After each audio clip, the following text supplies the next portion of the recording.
Welcome back to the EFL Magazine Business Podcast. This is episode 8 of season 2. Apologies for the break for a few weeks. We've been a little bit busy, but we have some great guests coming up over the next few weeks. And today's guest is James Liu. Now, James is James Liu, PhD, MBA, originally a scientist, management consultant, business coach, and ESL student.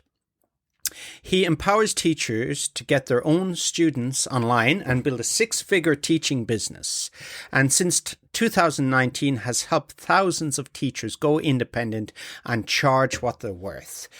James gives some really great information, very empowering, very inspirational, and I'm sure you're going to get a lot of value from today's podcast. Hey everyone, buckle up for a new episode of the EFL Magazine Business Podcast, the one and only podcast made to help you launch your business or take your existing business to a level of success you could never have imagined. Whether you're a school owner, freelancer, publisher, or other entrepreneur, you're sure to pick up lots of actionable advice when you listen to the EFL Magazine Business Podcast. Remember to visit eflmagazine.com for great articles and features. Without further ado, here's your host, the founder of EFL Magazine, Philip Pound.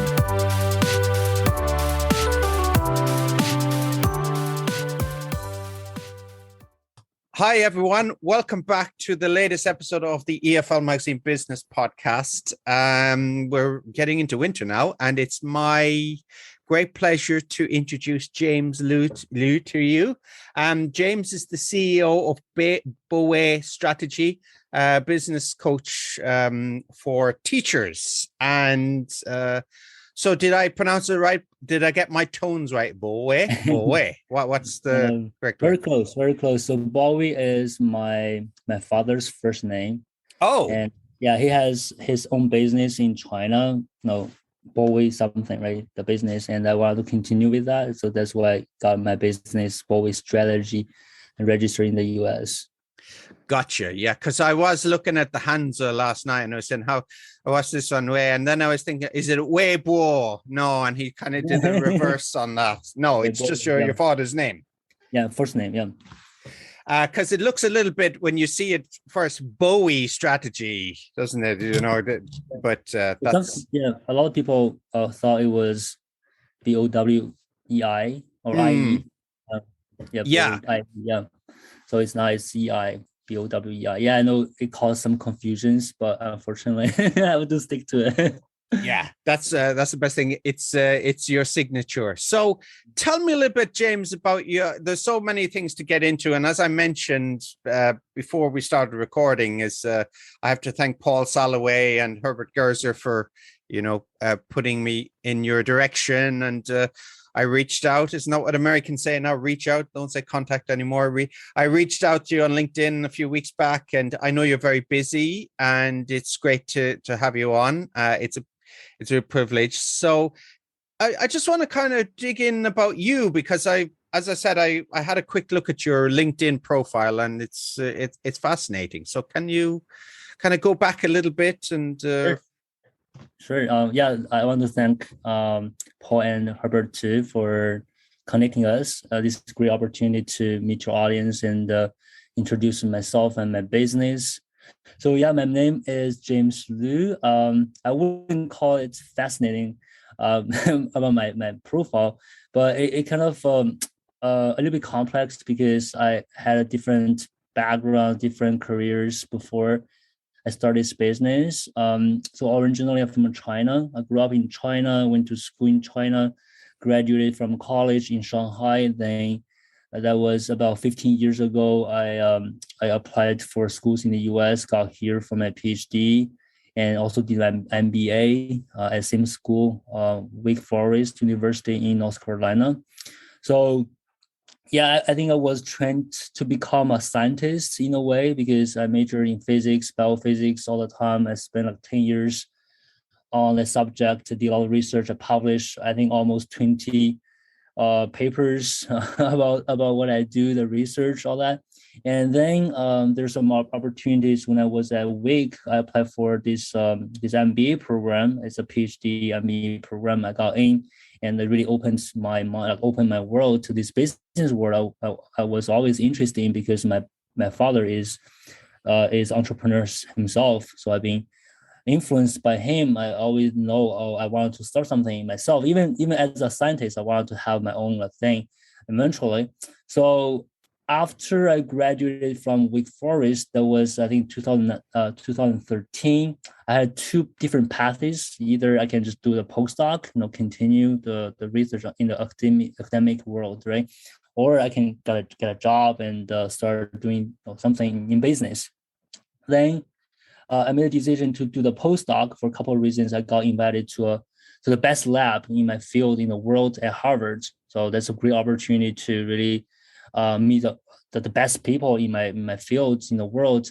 And also, it's going to be really helpful for me to get a green card if I continue my research. That's the kind of reason I picked that path, did my postdoc at Harvard for 3 years, from 2014 to 2017, got my green card, published a lot of papers. Then I got to another point where what I want to do next.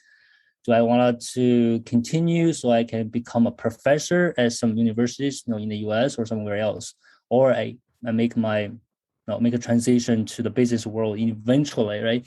So, and then I think at that point, I did some research. I found out the consulting is really interesting. The consulting was interesting.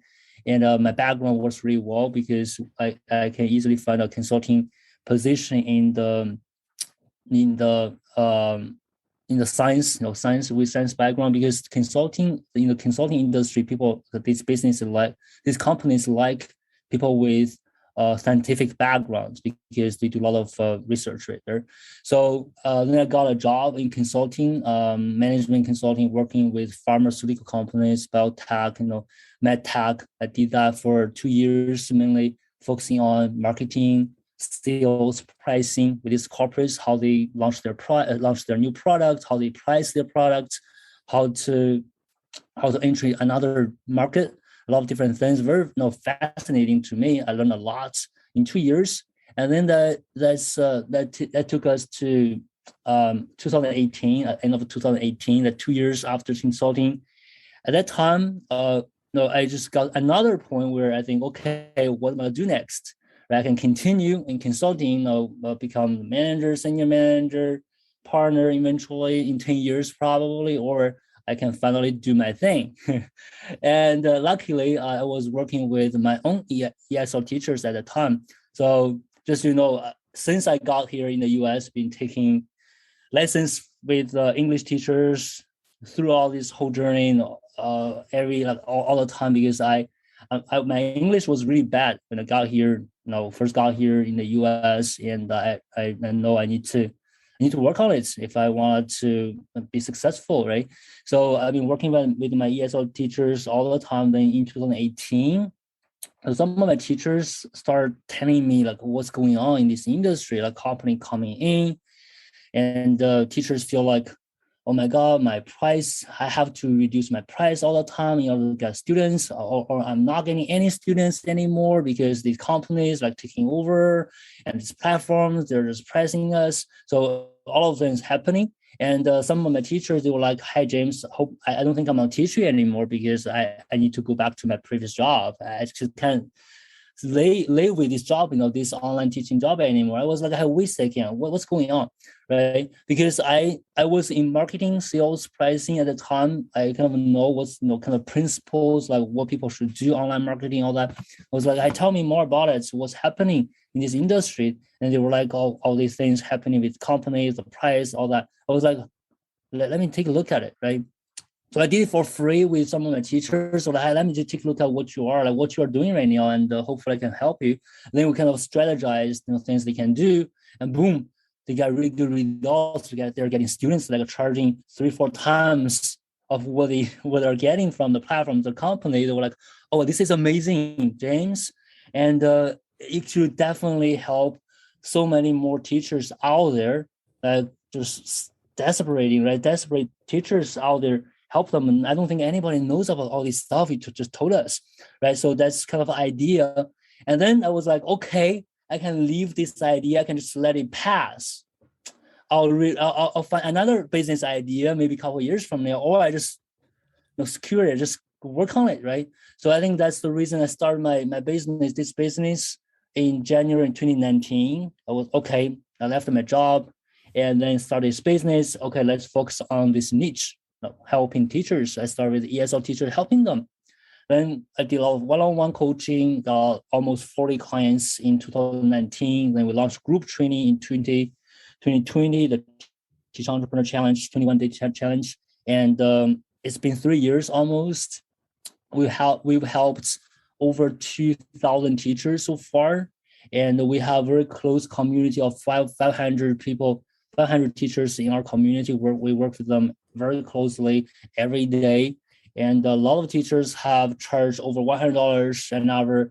Some teachers have already got to six-figure business. So I would say they are very successful in terms of, before like they started, they were like not even being able to make a living by doing what they love. So yeah, we're continuing growing. Right now we have a team of 10 people on the business with the business. And I'm very excited about business and very optimistic about it too. So some of the things I took away from that was that teachers started competing on price. They felt that the first thing they should do is just hammer down their prices and compete against each other. Yeah. And other thing I picked up was they were competing against established players, maybe in the market. And they obviously the need was they wanted to charge more and maybe scale their business. So and you saw this, and did you feel that the market was underserved as in business coaches or mentors for ESL teachers? Yeah, so first of all, when you sell commodities, right? That's if you're a general English teacher, you're selling commodity because there's so many teachers doing the same thing, the company are doing the same thing. Then the only thing that you can compete on is price, and that's the only thing when students trying to find a teacher, they were like, all the teachers are the same. Then what's the reason they choose you over the other one? The price. That's the only thing they can see. The difference. Now you charge 15. Oh, that teacher charges 14. Oh, that teacher $7, right? So that's why when you sell the same thing, when you provide very similar services, and if there's so many people are doing it, then you have to get into this price war, and which is not good for anyone. And not to mention these companies coming in, right? The companies, they have a big scale that they can reduce the cost, right? They can do volume. And as an individual teacher, as an independent teacher, you just can't compete with them, right? And to your question, is market underserved? I think there are two folds here, right? So are teachers underserved, right? Yes, of course. I think they're undervalued, they're underappreciated. They're not enjoying. I mean, that's the thing. I'm talking to so many teachers, they're not enjoying doing this anymore. So many teachers just trying to do something else. They even wanted to do freelancing, just wanted to proofread other people's thing. They don't want to teach anymore because they don't make money out of it, right? So teachers not happy. And then are students underserved? Yes, because students are getting like standardized commodity service and not good quality service, and the teachers are not happy. If teachers are not happy, they're not going to do their best to help students. And students getting underserved, mediocre services, and they're not getting results, right? So I think the whole industry, the teachers, students are both underserved and underappreciated and not served enough. And that's why we always talk about, for teachers and for people who are familiar with our business, we always say, hey, you need to go for a niche. You need to have a niche, a very particular group of students you can help so that you can differentiate yourself. So people start seeing you differently. Oh, you're not just general teacher. You are a teacher only helps me, right? Oh, you have a program only specifically designed for people like me, right? So that makes you a specialist, and then people don't compare you with other teachers on price anymore. So they're like, okay, that makes sense, right? So that's what we call perceived value, how people think how much you're worth, the value you're delivering. When they talk to you, they don't compare you with other teachers because you're offering something very different, right? It's not like I can get it easily everywhere else. No, you can only get it here with me because I'm the specialist. Yeah, I think that's the solution. If the student with a niche teaching, teachers can charge what they're worth. Now, all of teachers charging over $100 an hour. Some teachers working with us, they charge $200, $300 an hour. So they can charge what they are worth, and students. And I'm amazed by how good results the teachers can bring the students. Students are getting promotions. Students are getting jobs, getting like so much progress just in 10 weeks because these teachers, they got $100 an hour, right? They focus on helping you. So that's really, I think, a win-win situation with what we are doing here.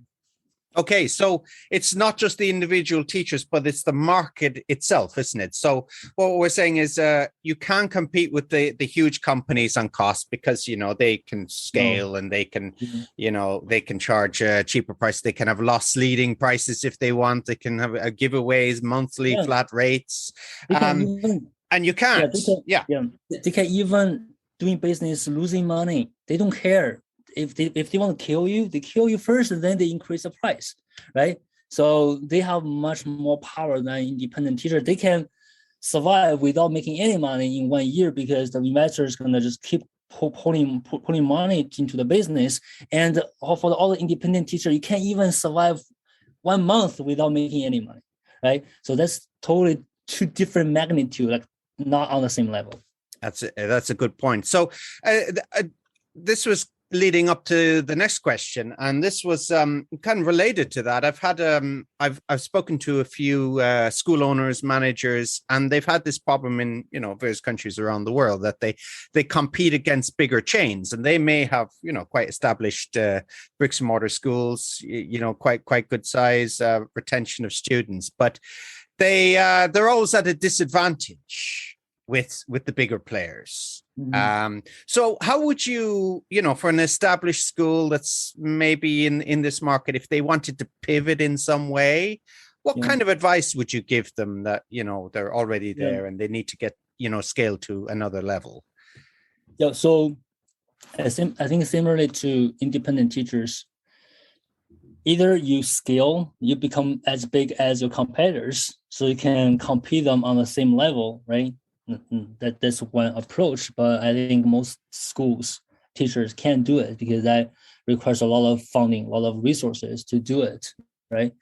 And secondly, the second approach, which is a better one, is okay, I'm not going to compete with you. I will specialize. I'll go deeper. I don't go wide. I go deeper, right? I go deeper. And that is better one because it doesn't require a lot of resources to do that. You just specialize in things like one thing, right? And all these companies, when they are at a really big scale, they can't go deeper anymore. And they want to go as wide as possible. They want to get big fish. No, and they don't care about small fish. They don't go deep. And when you go deep, they don't compete with you, and you specialize. And you have your own market to penetrate, to market, right? And that's good enough for any established schools or even independent teachers. So you just have to think about, okay, what you're good at, what you're specialized already. And I mean, just look into what you have done in the past few years and what the students you're targeting. Just specialize. Don't say, oh, we teach languages or we teach students, that's what we do. No, just pick the typical ones, right? You're constantly getting students with, then just go after them, making your messages more specific, right? So for those who might not be able to follow me, here's some examples, right? If you just a general a teacher, they just say, hey, I teach. We help people with their English. We help with English. They can become very fluent in just a couple of weeks, right? That's the messages. That's the marketing messages you use when you're a very general teacher or general school. We do language training, we do tutoring, and we help you with your exam, right? So that's very broad. No, that's the same thing these companies are doing. Then you're competing with them. But when you specialize in one particular group, so I always use IT professional because it's a big market. Right? Then you say, hey, I help IT professionals to improve their communication skills so they can improve their job performance and succeed in their career. You see? So then IT professionals, let's say there's an IT professional looking at the one, like the broad one, a general teacher, a general school or teacher saying, oh, I help you with your English. And the other one, a niche teacher or a niche school saying, hey, we help IT professionals. We have been doing this for 10 years. We help a lot of IT professionals with their communication. We know what your problems are, right? Then I will go with that because I trust specialists, even though that specialist is going to charge much more. Because I know I'm very typical clients they have been helping, right? So that's how you can survive when the whole market is taken over by companies, by big players. Then you don't compete with them unless you can, right? But most people can't. So then you go deep. So you can get your own market to penetrate, to serve your business, which is more than enough in many cases. So it's a little bit like the chain schools with the big budgets are like the drift net, aren't they? And the factory ships, they're able to bring in this massive amount of fish, whereas really the independent contractors should be looking at maybe harpooning a whale, going after one market and bringing it in. And this is kind of what Paul Soloway talks about as well in the absolutely. Previous, but niche down again. And I think one of his students he talked about was a tree surgeon. And she specializes in teaching English to tree surgeons. So that's just an example. That's exactly. Yeah, absolutely. And that's the way people can survive, right? As independent teacher and teachers in the schools, when you cannot compete with big players. Yeah, that's very much. And so for you and from your experience, what kind of niches so that surprised me when I heard about English for tree surgeons. I was like, oh, okay, there's a niche. So can you think of any other unusual ones maybe? So for people who are listening that maybe they come from unusual background that they can specialize in this. That's a very common question, and that's actually the first question we answer in the 2020 Teacher Entrepreneur Challenge. If you don't have a niche, and you can, nothing going to happen after that, right? So we help teachers define their niche, and a lot of people who have been following me or other people, they know they need to have a niche. They spend like a month trying to figure out, okay, what is my niche, right? I think people are overthinking about it, right? To me, nothing gonna work unless you take action, implement, test it, and see if it works, right? If you can always hypothesizing, you can spend months try to strategizing, but nothing gonna happen until you do it. So in terms of niche examples, it's really, to me, it's really about what background you have. For example, we help two different groups. One is the traditional teachers who have been teaching as a career, for their career, and have gone through the traditional training. They have done all this qualification. The traditional teachers who've been teaching most of the time. And for these people, I always say, hey, just put up a sheet. List all the students you've taught before, and see what is their job, or their industry, what the background, why they learn English, and try to categorize them and see if you can have a category you're interested in that can be a good starting point, and go after that, right? And by doing this, traditional teachers have, some traditional teachers being targeting lawyers, physicians, targeting consultants, accountants, this kind of a profession-specific niche, or targeting industry-specific niche. For example, I help professionals in the automobile industry. I help professionals in the oil industry, like industry-specific niche, and depending on what students they've taught, right? So this is the first group, the traditional teachers. The second group we are helping is non-traditional teachers who had different careers before they became a teacher. start teaching. And actually, it's easier for these people because the best niche always be the job they had before, related to their job they had before, the career they had before. For example, we have people who was a salesperson before, and now the teachers are targeting sales professionals. And we had teachers who were in the hospitality industry before, and they target people in hospitality industry, right? So it's like you want to try to find people you can relate to, you have taught or you were them before. So you kind of give you a starting point because you kind of know them already, then start building there, right? And then even with people who start with the same thing, I help IT professionals. And then after 2-3 months, they will kind of, evolve into different niches because how they do it, what the focus is going to be different.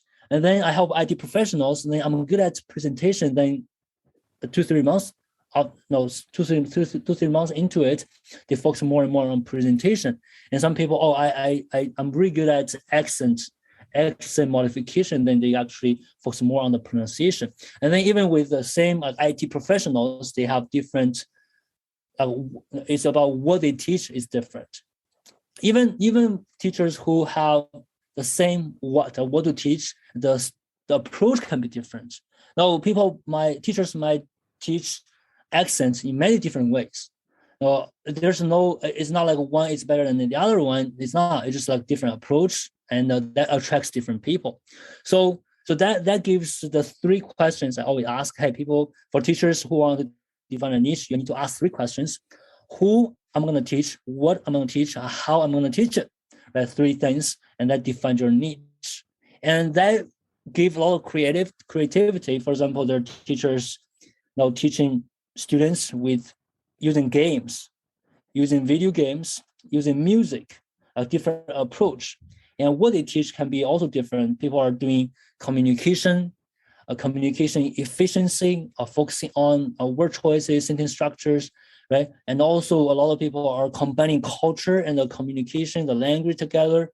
So once you have this framework and you can be really creative, and depending on what you're passionate about, where is your expertise, and how you want to help these people. So yeah, I think I'm not sure if this answers the question, but kind of the structure we follow to help teachers define their niche. And just one last point: don't overthink it. No, nothing may happen if you just think about it for 6 months. All right. So I always encourage them to just take action and test it.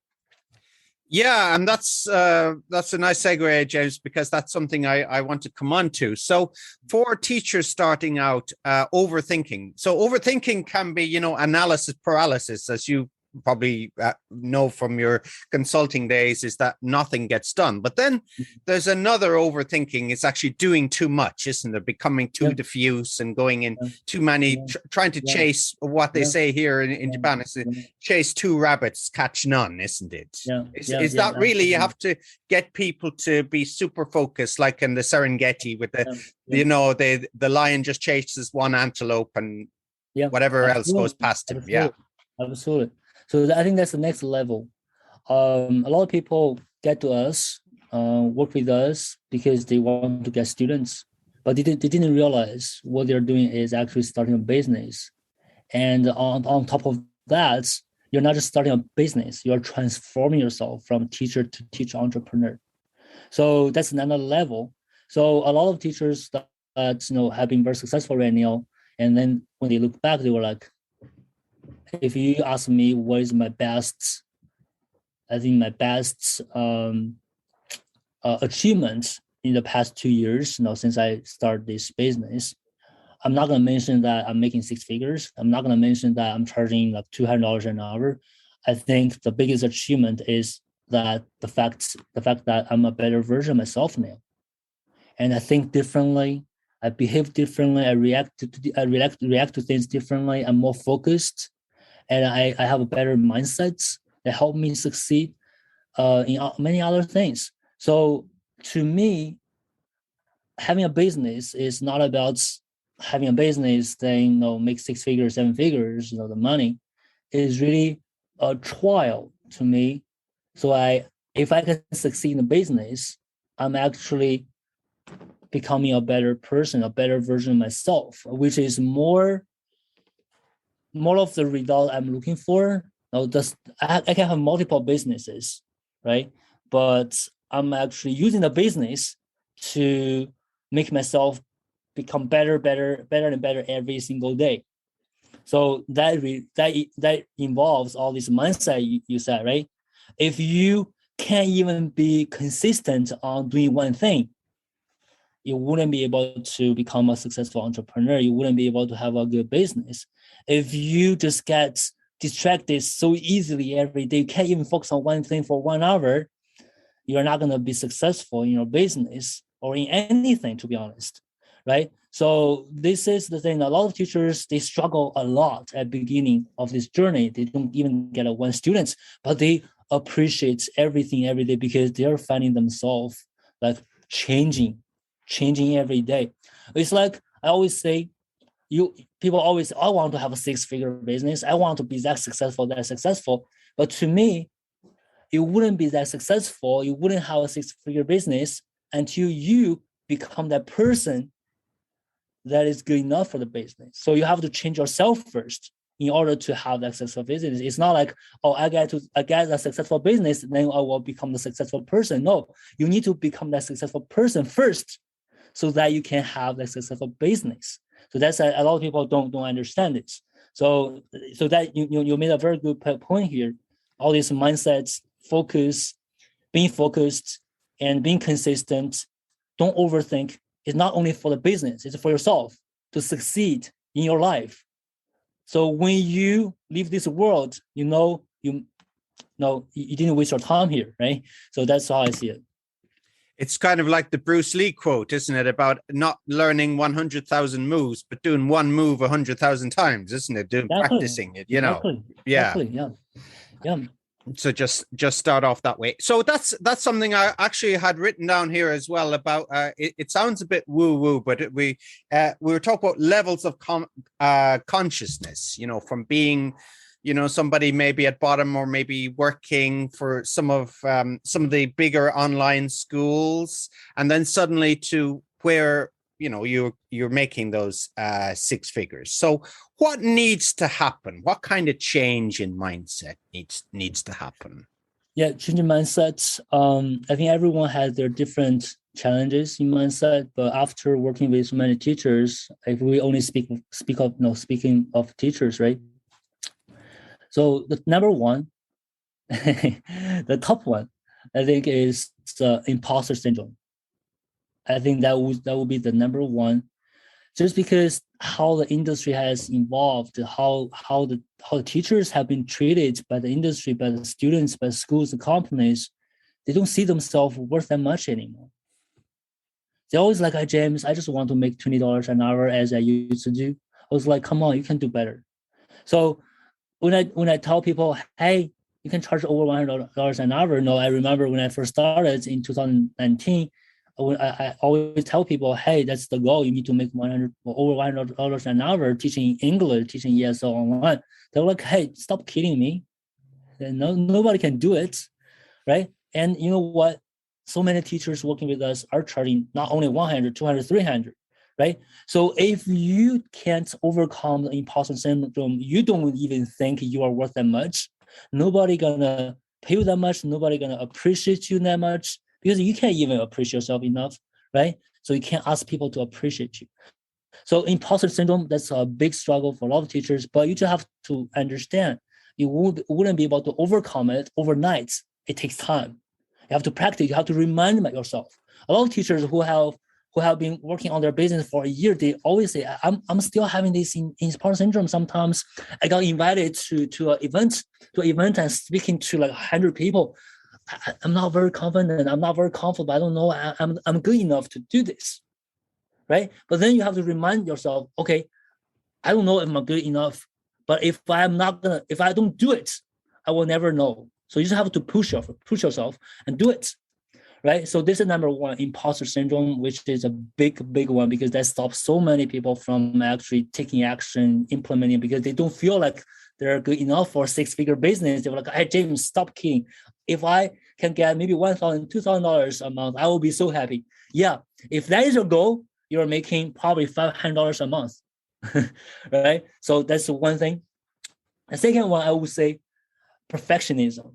Okay, that surprised me a lot because I'm not a person chasing perfectionism. I always feel like be okay with okay. No, it is more entrepreneurial because if you're an entrepreneur, you can't wait to launch the product until the product is perfect. Who knows what is perfect, right? So how you define a thing to be perfect? And a lot of teachers, on the other hand, they just want a perfect thing. So that causes a lot of hesitation. They want to have a perfect profile before they want to make it public. They want to have a perfect post before they publish it. They want a perfect video even before they publish. Then they spend 6 months, a year, 2 years preparing, not doing anything. And then when they launch it, disappointment, nothing happens, right? Because that is a perfect version for you, but it's not perfect version necessarily for the market. And how are you going to do it? Be okay with okay. You have your prototype. You have something, just launch it, test it, right? Who cares? Test, let the market tell you what you need to improve, right? So that's a better process. That's a better way to have a business because you're going to have so many ideas. You're going to have to test different things. If you always wait until you want, it's perfect to you, waste so much time, energy, resources, and you're gonna fall behind. You're gonna fall behind, and that's not gonna be good for a business. That's the second one. I think the third one. So the first one, imposter syndrome. The second one, perfection.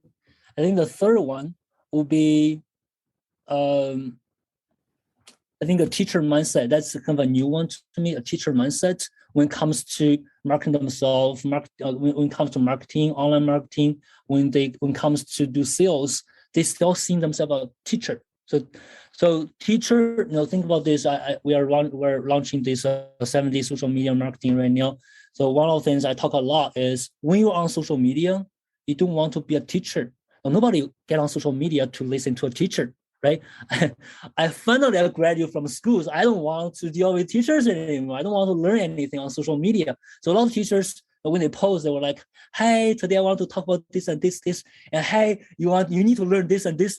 I think that's not gonna be helpful. And you want to position yourself, right? You want to think differently. You're on social media not to teach anyone, not to find students. You're on social media to build connection, to have your community. So that's a different one. So these three things I would say, from teachers' perspective, these are most important three mindsets. Okay, fantastic. And I want to come back to that a little bit, but first I neglected to ask you the URL and your name of your courses. So if you'd like to give the URL to your site and the names of your courses and what you provide. Sure. There are couple of services we're doing, but if you guys wanted to look into it, I would check my website. It's teachers, TACHERS .boweistrategy.com. So BOWEI strategy.com. That's my main website. You can find all these services we have, free, paid, depending on your stage. Take a look at it. If you're interested, reach out with questions. We have a team doing this, helping people 24/7 answer questions. Yeah, teachers.boweistrategy.com. That's my homepage. Okay, great. And I'll put that in the show notes as well for everybody. Thank you. So,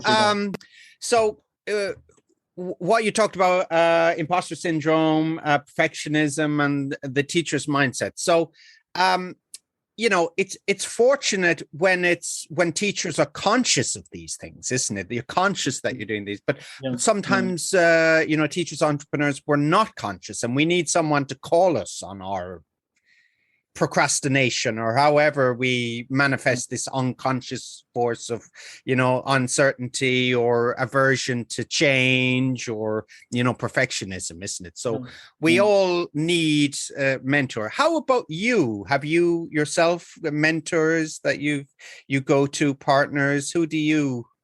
Yeah, absolutely. So I would say that's a growth mindset of recognizing that everybody needs help. Now, I think it's hard to transform yourself on your own, to change yourself on your own. And then everyone needs a mentor, need mentors, need communities to help you.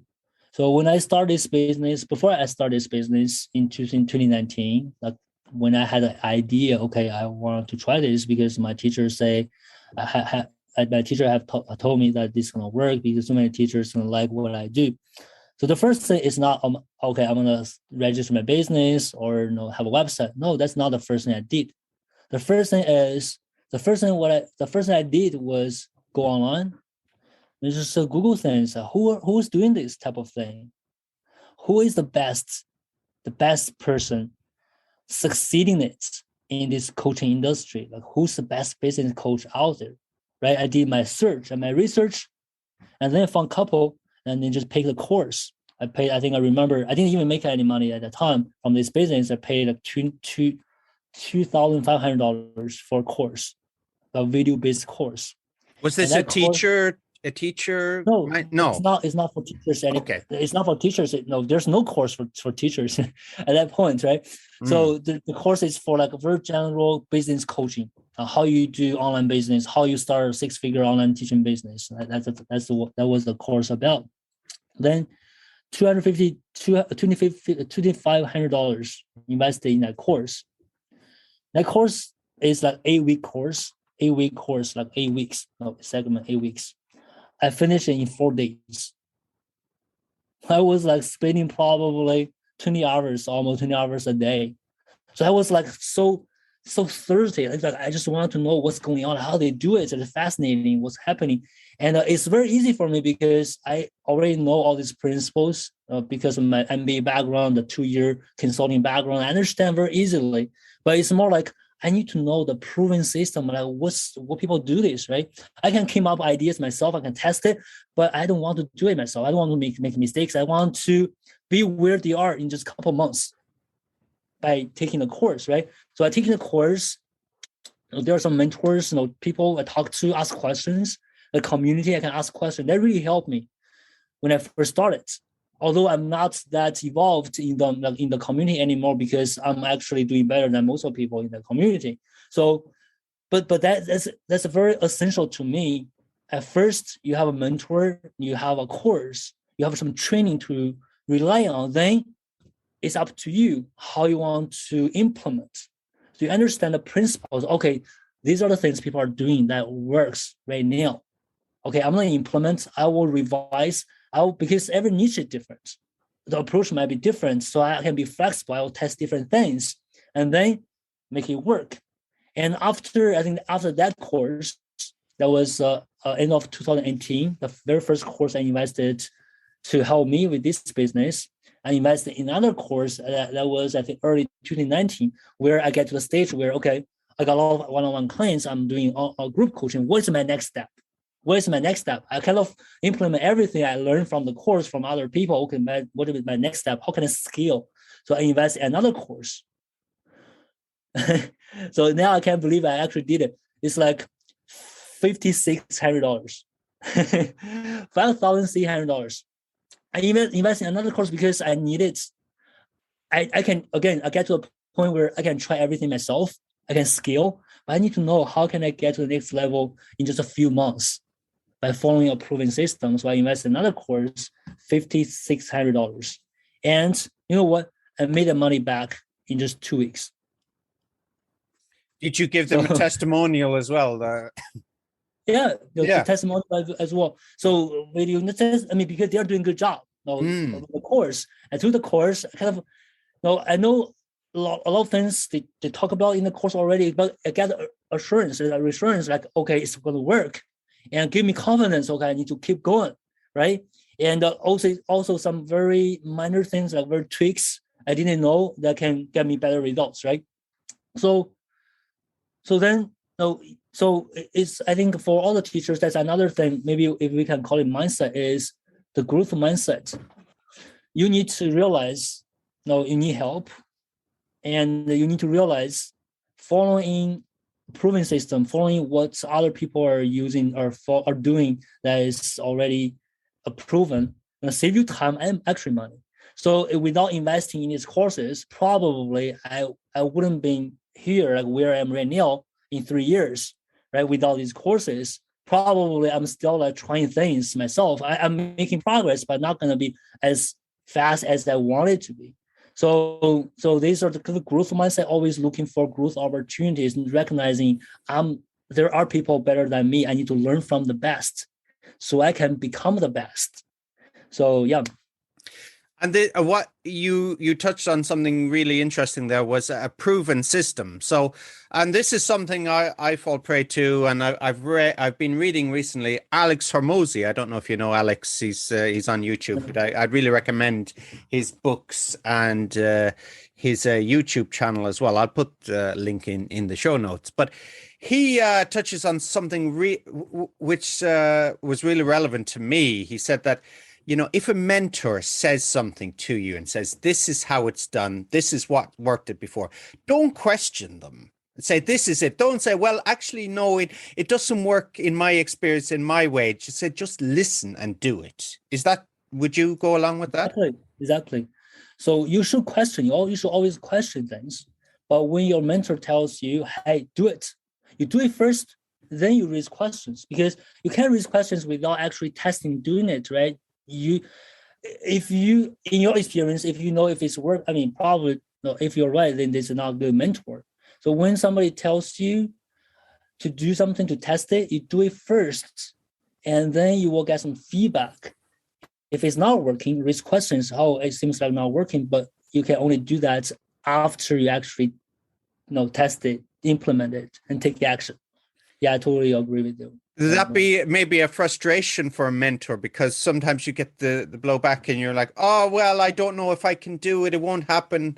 Is that kind of a little bit frustrating for you sometimes? Yeah, I got that a lot. So when I first started this business, the clients, though, it's not about they don't trust you. It's about, for me, it's like I didn't realize, they don't fully understand me sometimes, and I didn't focus on the mindset a lot, because I remember when I first started this business, I pushed my clients too much, because I always feel like they should be like me, just doer, like taking action, right?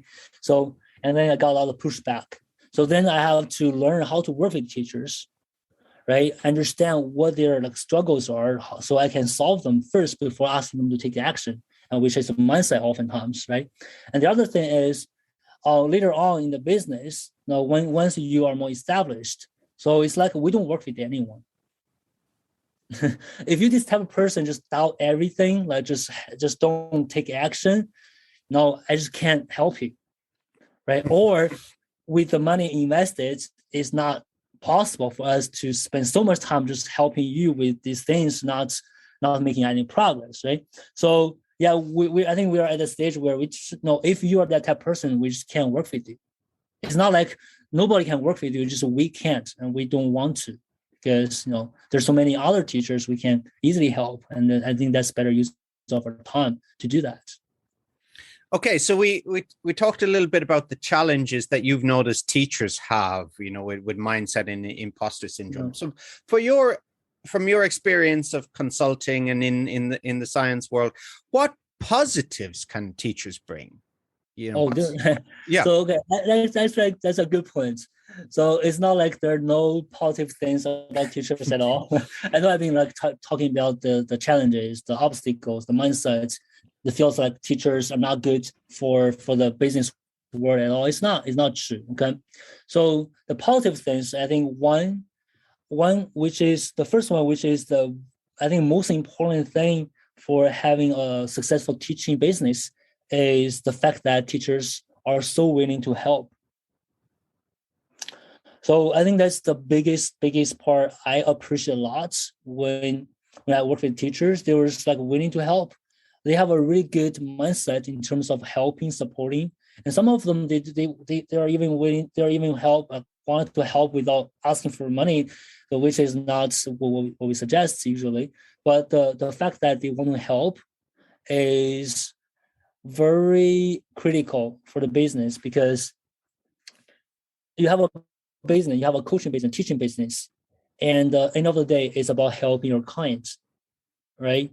And if you are not the person that want to help, want to see your students succeed in their career, then you are not gonna have this business successful as you want, right? So the fact that they're helpers, they want to helps with their business. I can tell you so many teachers got really good responses. They were like, I mean, I'm not even exaggerating. They're changing lives. So many students give them feedback, response reviews were like, hey, I wouldn't be here without you. You have changed my life. I think that all comes from the fact that they want to help. But unfortunately, a lot of teachers haven't been able to transfer from a helper to a business owner, because it's actually a very simple twist. Just when you try to help, you focus on helping, and then people will come to you. And some teachers just get confused because we talk about sales as well. Like, people don't like selling. So to me, it's not about selling; it's helping the right people, right? So yeah, I think that's the one thing. The helpers, they really want to help. I think the second thing, working with the teachers, and is I got really it's very touchy sometimes to me. Like, so they just wanted to teach. I think they love teaching. That's another thing. They love teaching. They enjoy teaching. One of my clients, she was like, I'm not getting paid at all when she first started. I'll just do it for free. I still want to teach, right? So they love teaching. And that's essential as well, because you're starting a teaching business. If you don't enjoy teaching, if you don't love teaching, and you're not going to be able to have a teaching business at the end of the day, because this whole thing is hard. If you don't like it, you're not going to make it. So I think one is the fact that they want to help, and the second is they love teaching, which make it a good way to look at their business.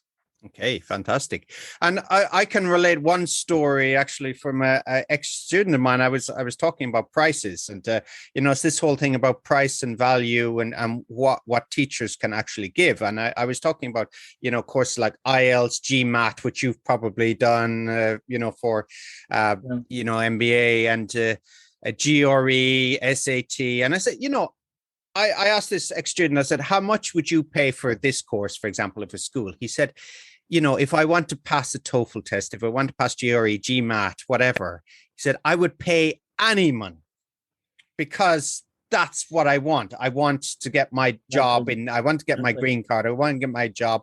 I want to get my new life abroad. I want, and that's really what it's about, isn't it? The teachers are undercharging for what the value they give. Yeah. So undercharging for what the impact they can make on students' lives. Yeah, exactly. Yeah. So it's been fantastic chatting to you, James. I've been completely inspired. I know it's kind of late in the evening here, and when we first started, I before the recording, I said, I don't know, I'm a bit tired now. I'm not sure, but I'm complete. I don't know if I'll be able to get any sleep now. So that's the thing. So okay, so let's for people looking to start out in this journey, they're starting maybe, and of course, the position in China now, with a lot of the companies have closed down, or been closed down, and a lot of teachers looking for jobs, and post COVID, and so teachers there, okay, this is my situation, I want to make the break. What kind of advice can you give to them as a first step? Yeah, I think first step will be, you need to understand what you want. So after being in this business for 3 years, I don't think everyone is gonna enjoy this entrepreneurial journey. Having the business is not for everyone. You need to know what you want. So then, for teachers who really want to be independent, because the flexibility, they want to become a better person, they want to tap into their potential, reach to the next level, right? My advice will be, start your own business, go independent. It might take you a few years, but you do it now, 3 years from now, you have a successful business, compared to you just look for another job, 3 years, you are still looking for jobs. right? So starting your own business, and then how you gonna do it? If you have enjoyed this podcast, you feel like James can help you, reach out to us. Give that URL again, James, please. Yeah. Teachers dot teachers TACHERS dot Bowie BOWEI strategy.com. So on the webpage you can find the free ebook. That ebook has been downloaded by 50,000 teachers in 2 years, and we got so much good review, so much good feedback, a lot of reviews on the ebook. Read that. If that ebook inspires you, it's like, oh my God, this is great. This is what I want. Now take the 21-day Teach Entrepreneur Challenge. So the price is about a little bit over $100. Now take that. Give yourself an opportunity to see if this is for you. Now we graduate 100 teachers every month in that challenge. Not everyone gonna continue, but a lot of people liked it because they really open their eyes, see things differently, and really understand how this works. And I think that would be the couple steps, right? If you think we can help you, read the ebook. If the ebook makes sense, join the 21-day Teach Entrepreneur Challenge we host every month, or just send us an email asking questions. We'd love to hear from you. Okay, that's great. And James, are you in all the usual social media places? I know you're on LinkedIn because you have a Facebook group as well, don't you? Yeah. On the same website, on the bottom, you can find all my social media links. I'm on LinkedIn, Facebook, Instagram, Twitter, YouTube. Yeah, you can find me there. So James, thanks again. Yeah, thank you, Philip, for having me today here, giving me the opportunity to talk to your audience, and I appreciate that, and I hope we can maybe do another one in the future.